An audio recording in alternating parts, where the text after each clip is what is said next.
Donald Trump has targeted since taking office. Last week, the White House issued an executive order completely cutting off financial assistance to the country. Trump thought pulling out of Africa would force the continent to beg for U.S. support. It was supposed to be a smart strategy: cut aid, save money, and force Africa to play by America's rules. But instead, it sparked a revolution, and now Africa is rising without the West. Before we continue, hit that like button to help us beat the YouTube algorithm. In early 2025, the Trump administration made a bold move. It began pulling the U.S. out of Africa. Billions of dollars in aid were cut.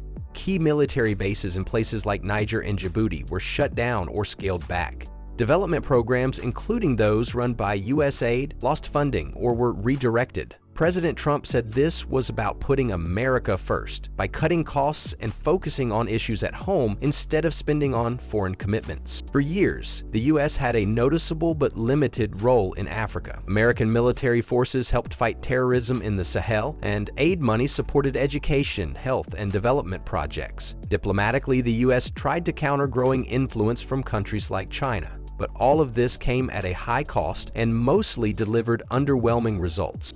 The Trump administration saw Africa as a bad investment. Military operations like the drone base in Agadez, Niger, were expensive and did not do enough to stop insurgent groups. Aid programs were often slowed down by corruption or bureaucracy. With rising problems at home like economic struggles and tension with China, Trump decided Africa was no longer a top priority.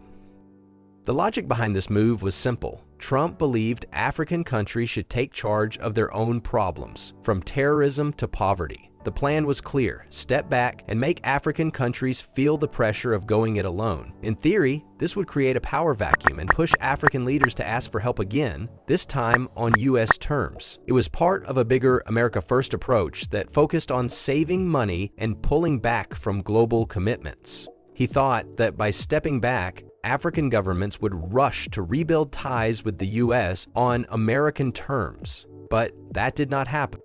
Instead of panicking, many African leaders, especially in Burkina Faso, Mali, and Niger, calmly turned their attention elsewhere. They started working with new partners and finding regional solutions. African nations did not crumble. In fact, they showed just how resilient they have become. With a wave of bold new leaders, the continent is no longer as reliant on the West as it once was. One of those new leaders is Ibrahim Traore, the determined young president of Burkina Faso. He is leading the charge for a more independent Africa, pushing for self-reliance and building new alliances with global powers like Russia and China. Under Ibrahim Traore's bold leadership, Burkina Faso is breaking free from old ties. In 2023, he made headlines by kicking out French troops and diplomats, bringing an end to France's long-standing influence rooted in colonial history. Next, he challenged the United States, openly questioning whether years of American aid and military help had made any real difference. He pointed out that terrorism still thrives in the Sahel, despite all the Western involvement. But Traore showed his genius. He did not just kick out the French and leave a vacuum. He immediately began building alternatives. His leadership style is bold, unapologetically nationalist, and focused on real results, not empty promises. While Western media painted him as just another military strongman, Traore was busy forging partnerships with Russia, deepening economic ties with China, and creating a new regional alliance that would fundamentally alter the balance of power in West Africa. The Alliance of Sahel States, formed in July 2024 with Mali and Niger, was not just a defense pact, it was a declaration of independence. These three countries, which had been among the most dependent on Western aid and military support, suddenly announced they were charting their own course. And at the center of it all was this young captain who understood something that many African leaders had forgotten. You cannot negotiate from a position of strength if you are always asking for permission. What made Traore particularly dangerous to Western interests was not just his anti-colonial stance. Plenty of African leaders had tried that before. It was his ability to deliver results. Under his leadership, Burkina Faso achieved 5.494% GDP growth in 2024, while Mali secured 3.751% and Niger reached an impressive 9.869%. These were not just numbers on a spreadsheet. They represented real economic transformation happening without Western guidance or approval. But maybe most importantly, Traore understood the power of narrative. He was not just changing policy, he was changing how young Africans saw themselves and their continent. Through social media, public speeches, and symbolic actions, he became the face of a new generation of African leaders who refused to accept that their continent's future had to be decided in Washington, Paris, or London. However, the U.S. withdrawal created opportunities for other global powers to expand their presence in Africa. While Trump was cutting aid to Africa, Vladimir Putin was making investments. The relationship between Russia and the alliance of Sahel states represents one of the most significant geopolitical shifts in recent years, and it is happening right under America's nose. Putin's approach to Africa has been fundamentally different from the West's approach. Instead of lecturing Africa about democracy and human rights while extracting resources, Russia has offered practical partnerships without political conditionality. When Traore needed military equipment to fight terrorism, Russia provided it without demanding political reforms. When the AES needed technical expertise for economic development, Russian specialists arrived without requiring structural adjustment programs. The numbers tell the story. Russia has more than doubled its scholarship quota for Burkinabe students, taking 27 additional students in the 2024-2025 academic year. Russian military advisors are working directly with AES forces to combat terrorism in the Sahel. Russian companies are involved in mining operations, agricultural development, and infrastructure projects across all three countries. But Putin's real technique lies in understanding what Africa wants: respect. Unlike Western partners who arrive with pre-written agreements and non-negotiable conditions, Russian engagement has been characterized by genuine consultation and mutual benefit. When Russian President Putin met with Traore in 2024, the discussions were not about what Russia could extract from Burkina Faso, they were about what both countries could achieve together. This approach has created a level of trust that Western nations spent decades destroying. African leaders who grew tired of being lectured about governance while their resources were extracted have found in Russia a partner who treats them as equals. For the first time in generations, African leaders are engaging with a major power that does not assume moral superiority. And the results speak for themselves. The AES countries have been more effective at combating terrorism with Russian support than they ever were with Western assistance. Russian military advisors work alongside African forces rather than replacing them.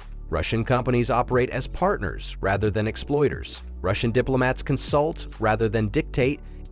While Russia provides military and diplomatic support, China offers something equally valuable: economic transformation without political interference. China's approach to the alliance of Sahel states has been characteristically strategic. Massive infrastructure investments, technology transfers, and trade partnerships that create real value for African nations. Unlike Western aid programs that often come with impossible conditions and limited scope, Chinese investment in AES countries has been transformative. Infrastructure projects that would have taken decades to complete with Western funding are being finished in years with Chinese support. Technology transfers that Western companies jealously guard are being shared freely with African partners. But China's most significant contribution is not financial, it is philosophical. The Chinese development model offers African nations a path to economic growth that does not require adopting Western political systems or accepting Western values. For countries like Burkina Faso, Mali, and Niger, which have struggled under Western-imposed development models, China represents proof that there are alternative paths to prosperity. Most importantly, China has demonstrated that economic development and political independence can coexist. Unlike Western development models that demand political reforms as prerequisites for economic assistance, China's approach allows African nations to maintain their political systems while achieving economic growth. For leaders like Traore, who came to power promising to protect African sovereignty, this represents the ideal partnership. However, as Ibrahim Traore and his fellow African leaders strengthened the ties with Russia and China, Donald Trump's response revealed the depth of his strategic confusion. Instead of recognizing that Africa had found genuine alternatives to Western partnership, Trump doubled down on stiff measures that only accelerated Africa's shift away from the United States.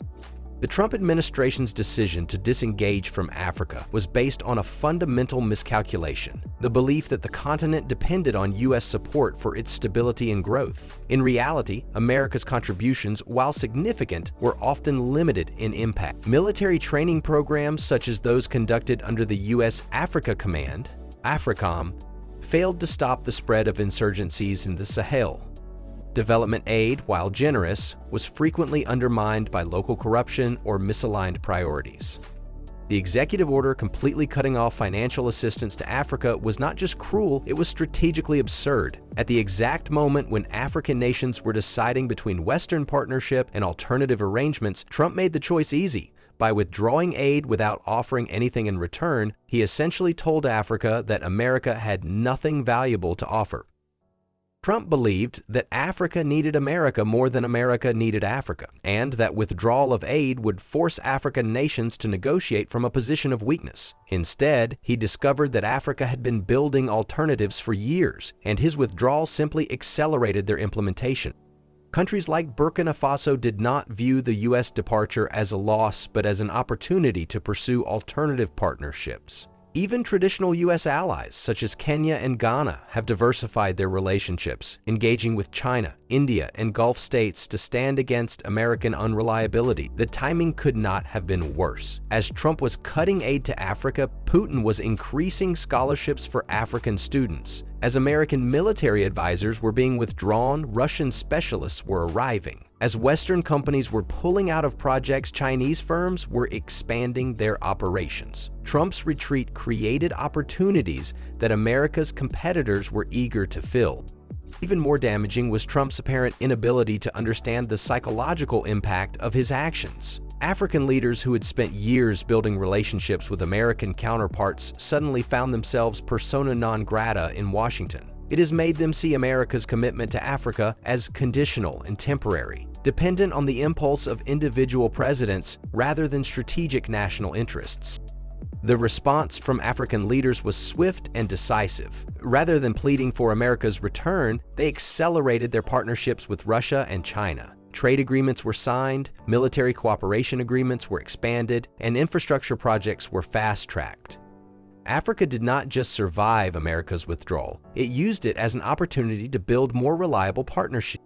The rise of the Alliance of Sahel states and Africa's shift toward Russia and China represent more than just a regional realignment. They expose fundamental flaws in Western strategy that have been decades in the making. The West's approach to Africa has been characterized by arrogance, condescension, and a fundamental failure to understand African aspiration. For too long, Western nations treated Africa as a charity case rather than a strategic partner. Aid programs were designed to create dependency rather than promote genuine development. Military interventions were justified as humanitarian while serving Western interests. Economic policies were imposed without consultation or consideration of local conditions. This way of thinking left a lasting scar on the African mindset. African leaders were taught, directly or indirectly, that winning approval from the West mattered more than standing up for their own people. Africans began to believe that their ideas and solutions were not good enough unless they came from Europe or America. Even young Africans grew up believing their continent could not succeed without help from outsiders, that progress had to be imported, not built from within. But Ibrahim Traore has shattered these assumptions. By achieving economic growth, military success, and diplomatic recognition without Western approval, he has proven that Africa does not need Western permission to thrive. The success of Traore and his allies has liberated African thinking from the mental chains of colonialism. The Western response to this liberation has been revealing. Instead of recognizing that their approach had failed and adapting accordingly, Western leaders have responded with anger, threats, and punitive measures. Trump's aid cutoff, European sanctions, and Western media criticism have only reinforced African perceptions that the West views Africa as a possession rather than a partner. This insensitive response has accelerated Africa's pivot away from Western influence. Countries that might have been willing to maintain balanced relationships with both Western and Eastern powers are now choosing sides based on which partners treat them with respect. The West's harsh approach has made this choice easy. Western nations are starting to feel the impact of Africa's changing direction. As more African countries build new partnerships, Western businesses are losing ground. They are being shut out of markets they once dominated. Raw materials that used to be shipped off cheaply are now being processed locally or sent to countries that offer better deals, mostly outside the West. Africa is no longer waiting for the West, it is creating real alternatives. And as the continent grows toward 2.5 billion people, its importance on the world stage is skyrocketing. Any global power that does not have Africa on its side will struggle to compete in this century. The West is not just losing influence, it is losing future relevance. As we look toward the future, the success of Traore and his allies has created a template that other African nations are already adapting to their own conditions. Economically, Africa possesses expansive natural resources, growing consumer markets, and increasing technological capabilities. Traore has proven that these assets can be leveraged for African benefit rather than foreign extraction. As more countries adopt similar approaches, the continent's economic potential will be unleashed. But perhaps most importantly, Ibrahim Traore has restored African confidence. For the first time in generations, African leaders believe that they can shape their own destiny without foreign approval. This psychological liberation is the foundation for all other achievements. As Africa becomes more self-sufficient and assertive, the global balance of power will shift. Countries that treat Africa as a partner will benefit from this transformation. Countries that continue to treat Africa as a possession will be left behind. Trump's response has only made things worse. Instead of seeing that Africa is changing and adjusting U.S. strategy to match, he has chosen to push even harder with tough policies. But these moves are backfiring, driving African nations even further away from the West. It is a major strategic mistake, one that could weaken America's influence on the continent for generations to come. Ibrahim Traore and the Alliance of Sahel States has proven that African nations do not need Western permission to succeed. They need respect, genuine partnership, and the freedom to pursue their own interests. For the first time since independence, a group of African nations has successfully challenged Western dominance and created genuine alternatives to Western partnership. The success of this experiment has implications that extend far beyond the three founding countries.